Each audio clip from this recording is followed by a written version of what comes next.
Hello mga ka-Joyny, ang ganda ng lugar at ng tanawin na aking nabidyohan ngayon. Pero wag ka, sementeryo itong aking pinagkakatayuan ngayon.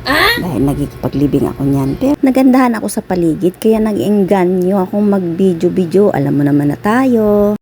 At kung mayroong gustong kumuha pa ng islat dito, pwede pa. Marami sila mga ahintin na nakakalat dyan sa tabi-tabi. Ang ganda ng bundok, di ba oh? Yan kasi ang nakapagbighani sa akin, kaya nakapag-video ako ng di oras. Nakalimutan ko na nakipaglibing pala ako, sorry naman. Pero siguro naman nagandahan din kayo sa lugar, di ba? Marami pa silang islat dito kung gusto nyo. Dito lang ito sa bayan ng Subic. Ang ganda naman kasing tingnan ng kanyang paligid. Lalo na kung gusto mo ng katahimikan, nako, talagang tahimik sa lugar na ito at makapagmuni-muni ka ng husto. Katapat niya nga lang pala ang Citrium na pagawaan or nagre-repair ito ng mga barko.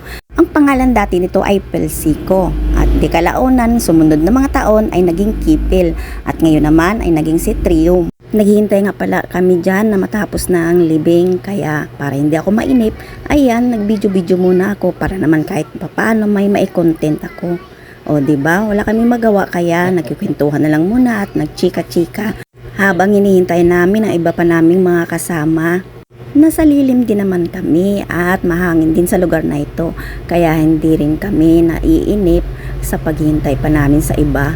At tagbunga na nga pala ng bangga kaya ayan diba o hitik na hitik ang punong ito.